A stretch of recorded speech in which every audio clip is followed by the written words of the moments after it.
में जंग में साथ नहीं देने पर बौखलाया अमेरिका। नेटो के भविष्य पर खतरे की चेतावनी। यूएस सैनिक हटे तो नेटो खत्म, ये रूबियो की तरफ से कहा गया। सैनिक हटे तो सुरक्षा संतुलन बिगड़ सकता है, ये रूबियो की तरफ से कहा गया। ईरान के खिलाफ साथ नहीं देने पर यूरोप को धमकाया है और ये पहली दफा नहीं है, पहले भी हो चुका है। अमेरिकी विदेश मंत्री ने सेना हटाने की धमकी दी है, नेटो के भविष्य पर सवाल खड़े कर दिए हैं। जंग में साथ नहीं देने पर बौखलाया अमेरिका, पहले भी हड़का चुका है नेटो को और बार बार कहता है कि कितना अरबों डॉलर रुपया हम खर्च करते हैं नेटो पर, और उसके बाद भी जब नेटो का ये रुख होता है तो ये कहीं ना कहीं अमेरिका इस बात पर नाराजगी अपनी दिखाता है। अब नेटो के भविष्य पर खतरे की चेतावनी। यूएस सैनिक हटे तो नेटो खत्म, ये मार्क रूबियो की तरफ से कहा गया। सैनिक हटे तो सुरक्षा संतुलन बिगड़ सकता है, रूबियो ने कहा। ईरान के खिलाफ साथ नहीं दोगे तो यूरोप क्या होगा नतीजा, ये धमकाया गया है। अमेरिकी विदेश मंत्री ने सेना हटाने की धमकी दी है। ये बड़ी खबर आपको बता रहे, ईरान, इजराइल और अमेरिका के बीच जंग चल रही है। इन सब के बीच पहले ही यहाँ पर नेटो अपना रुख जो है वो साफ कर चुका है। युद्ध के पक्ष में कोई भी नहीं है, लेकिन कई अगर हम देखें यहाँ पर जिस तरीके से दो धड़ों में बटा हुआ है पूरा विश्व, अमेरिका का जो रुख है, जिस तरीके से अमेरिका ने हस्तक्षेप किया है और जो सैन्य कार्रवाई की है जिसमें कई मासूम लोगों को अपनी जान गंवानी पड़ी है, ऊर्जा सेक्टर को जिस तरीके से नुकसान पहुंचा है, ऐसे में मुखालफत भी अमेरिका की हो रही है। अब इन सब के बीच यहाँ पर रूबियो की तरफ से ये स्टेटमेंट आया, जंग में साथ नहीं देने पर बौखला अमेरिका। नेटो के भविष्य पर खतरे की चेतावनी। यूएस सैनिक हटे तो नेटो खत्म, ये रूबियो की तरफ से कहा गया। सैनिक हटे तो सुरक्षा संतुलन बिगड़ सकता है, रूबियो ने कहा। ईरान के खिलाफ साथ नहीं देने पर यूरोप को धमकाया है। अमेरिकी विदेश मंत्री ने सेना हटाने की धमकी दी है। ये बड़ी जानकारी आपके साथ साझा कर रहे हैं और इसी पर ज्यादा बातचीत के लिए मेरे साथ मेरे सहयोगी विकास अब्रोल जुड़ रहे हैं।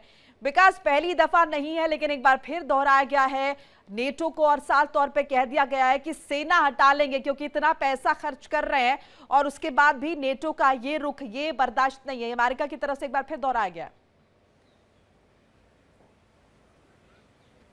जी बिल्कुल, देखिए काफ़ी समय से हम देख रहे हैं कि लगातार यूएस और नेटो में जो है कहीं ना कहीं थोड़ा सा मतभेद नज़र आ रहा है। यूरोपियन कंट्रीज़ जो है पूरी तरह से अलाइन नहीं है यूएस के साथ। ऐसे में नेटो का वहाँ रहना कहीं ना कहीं एक संदेह पैदा कर रहा है और इसको लेकर अब जो एक बहुत बड़ा गठजोड़ था, क्योंकि अभी तक देखिए जितने भी यूएस ने जितने भी हमले किए हैं, यूएस ने जहाँ जहाँ पे भी किसी तरह की धमकी दी या किसी तरह प्रभाव बनाया तो नेटो ने उसमें बहुत बड़ी भूमिका निभाई है। अगर ऐसे में कहीं ना कहीं ये चीज़ सामने नहीं आती तो ये साफ साफ दिख रहा है कि वेस्टर्न कंट्रीज में कहीं आपसी तालमेल की कमी है। क्योंकि देखिए लगातार जिस तरह से यूएस कभी वेनेजुएला पे, अब ईरान पर, उससे पहले अफगानिस्तान और उससे पहले भी देखा जाए तो कई ऐसे हमले हुए हैं जिसको लेकर कहीं ना कहीं नेटो ने बहुत बड़ी भूमिका निभाई है। और अब ऐसे में यूएस जो है कहीं ना कहीं इस चीज़ को लेकर सोच रहा था कि उसकी सेना पे थोड़ा बोझ कम होगा, क्योंकि नेटो अगर साथ देगी तो जो इसका सारा बोझ अमेरिका पे नहीं आएगा। लेकिन अब ये दिख रहा है कि कहीं ना कहीं अमेरिका अलग थलग पड़ रहा है। हालांकि इजराइल जरूर उसके साथ है लेकिन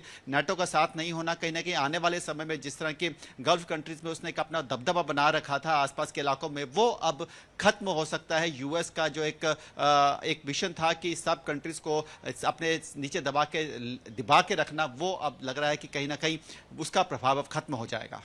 बिल्कुल, अब कहीं ना कहीं विकास अगर हम देखें तो ये बात अमेरिका को लग भी रही है और इसीलिए अपने प्रभुत्व को बनाए रखने के लिए, अपनी वो जो बढ़त बनाए रखने के लिए वो लगातार धमकियां भी दे रहा है और इस बात का जिक्र भी कर रहा है कि अमेरिका कितना लंबा चौड़ा अपना बजट जो है वो खर्च करता है और ऐसे में अगर अपनी सेना हटा लेंगे तो बहुत मुश्किल आपको हो जाएगी।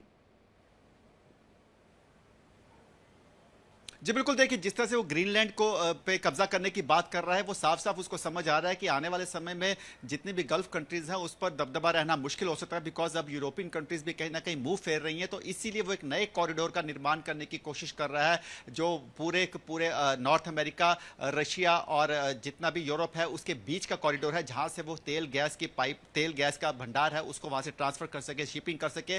तो इसीलिए उसको भी कहीं ना कहीं दिख रहा है कि आने वाले समय में उसको गल्फ क्षेत्र में कहीं ना कहीं कहीं बहुत ज़्यादा चुनौतियां मिल सकती हैं, तो इसीलिए वो एक नए रूट का निर्माण करने की कोशिश भी कर रहा है। लेकिन ये देखना होगा कि उसको लेके किस तरह से यूरोपियन यूनियन भी सामने आती है, क्योंकि देखिए ग्रीनलैंड जो है डेनमार्क का हिस्सा है, बेशक ऑटोनोमस है लेकिन हिस्सा डेनमार्क का ही था। ऐसे में ग्रीनलैंड पर कब्जा करना भी बहुत आसान नहीं होगा, क्योंकि देखिए कहीं ना कहीं देखा जाए तो अमेरिका का अपने आप में एक जो उसका सोच है, वो ग्रीनलैंड पर हमले की आशंका पहले से जताई रहे। जब वेनेजुएला पर अटैक, उसके बाद सभी ये कह रहे थे अगला टारगेट अब ग्रीनलैंड होने वाला है। इन सब के बीच एक बड़ा अपडेट और साझा कर ले, मैं आपके पास लौट रही हूं। विकास, इजराइल पर हमले को लेकर हिजबुल्लाह का दावा हुआ। इजराइल पर हमले को लेकर हिजबुल्लाह ने बड़ा दावा कर दिया है। इजराइल के डिफेंस सिस्टम पर हमला किया है, एयर डिफेंस सिस्टम पर ड्रोन अटैक किया हिजबुल्लाह की तरफ से कहा गया। उत्तरी इजराइल में हिजबुल्लाह ने अटैक किया है। हमले पर इजरायली सेना ने अभी तक कोई बयान नहीं दिया है। ये बड़ी जानकारी आपके साथ साझा कर रहे हैं।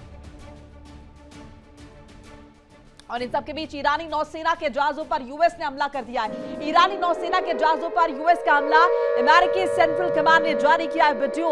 ईरानी शासन को खत्म करने के लिए हमले जारी। ये बड़ी जानकारी आपके साथ साझा कर। ईरानी नौसेना के जहाजों पर अमेरिका का हमला, ईरानी नौसेना के जहाजों पर यूएस ने अटैक किया है। अमेरिकी सेंट्रल कमांड ने एक वीडियो जारी किया है। ईरानी शासन को खत्म करने के लिए हमले जारी हैं, ये कहा गया है अमेरिका की तरफ से, और वीडियो भी लगातार जारी हो रहे हैं। विकास, देखिए इससे पहले एक तरफ अमेरिका ये कहता है कि भाई ईरान घुटने टेकने के लिए तैयार है, ईरान कह रहा है कि अब बातचीत ईरान से हो रही है, और दूसरी तरफ ईरान का, माफ कीजिएगा, अमेरिका का ये कहना कि ईरानी शासन को खत्म करने के लिए हमले लगातार जारी हैं। अब बहुत ज्यादा अगर हम देखें तो डिस्पैरिटी नजर आती है अमेरिका के स्टेटमेंट्स में। एक तरफ वो ये कह रहा है कि बातचीत से मसले को सुलझा लिया जाएगा क्योंकि ईरान झुकने के लिए तैयार है, और आप कह रहे हैं यहाँ पर ईरानी शासन को खत्म करना है। देखिए अमेरिका जो कह रहा है और जो हो रहा है वो साफ साफ बड़ा अलग अलग है। देखिए कुछ दिन पहले अमेरिका ने कहा था कि हमने ईरान की नौसेना खत्म कर दिया, एयरफोर्स खत्म कर दिया, ईरान का डिफेंस सिस्टम खत्म कर दिया, लेकिन फिर से आज ईरान के जो नौका है नौसेना की, उस पर हमला किया। तो यानी कि जितना ईरान को इन्होंने आंका था, ईरान उससे बहुत ज़्यादा है। और ऐसे में ये सोचना कि जिस तरह से बाकी कंट्रीज़ पे, वेनेजुएला पे या बाकी कंट्रीज़ पे उसने अफगानिस्तान पे बहुत देर राज किया, वो ईरान पे भी करेगा। ईरान का क्षेत्रफल बहुत बड़ा है, ईरान के पास डिफेंस सिस्टम बहुत ज़्यादा है, उनकी मिसाइल्स अत्याधुनिक हैं, तो ऐसे में ईरान पे काबू पाना बहुत मुश्किल है। लेकिन देखिए जिस तरह से अमेरिका बातें कर रहा है, जो बातें कर रहा है उसको कहीं ना कहीं पटल पे उतारना भी होगा, लेकिन उसमें कहीं ना कहीं अमेरिका भी पूरी तरह से जो है उसमें कामयाब नहीं हो पा रहा। लगातार हम देखते हैं ये भी तो कहा गया ना अमेरिका की तरफ से, ये भी तो कहा गया ना कि हमने जो टारगेट रखा था वो टारगेट हमने अचीव कर लिया है। वहां पर तो अब सत्ता परिवर्तन भी हो गया है, वहां पर जो अगर देखा आयतुल्लाह खामने उनको मार भी गिराया गया। अब ये क्या कह रहे हैं, ईरानी शासन को हम मार गिराएंगे? बहुत ज्यादा डिस्पैरिटी। मुझे लगता है अमेरिका को विचार करना चाहिए कि वो क्या कह रहा है, क्योंकि इतना ज्यादा कहीं ना कहीं ये तो हास्यास्पद भी लगता है अगर इस तरह के स्टेटमेंट्स को देखें तो।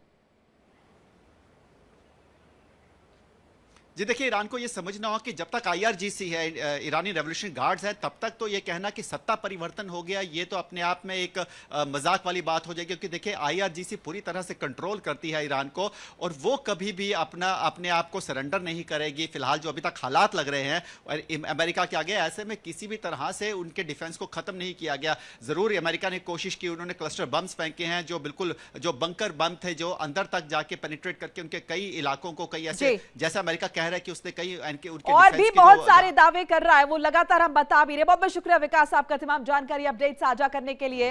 तो व्हाइट हाउस की प्रेस सचिव का भी बड़ा बयान आया है, बड़ा बयान आया उनका। ईरान की सैन्य क्षमता का भारी नुकसान पहुंचा है, ये कहा गया व्हाइट हाउस की तरफ से। ऑपरेशन एपिक फ्यूरी के तहत ईरान पर हमले लगातार जारी है। 70% से ज्यादा सैन्य ठिकानों को तबाह किया गया है। अमेरिकी हमलों से ईरान की सेना को भारी नुकसान पहुंचा है, ये लगातार दावा अमेरिका कर रहा है, और एक बार फिर से ये बड़ी कोशिश।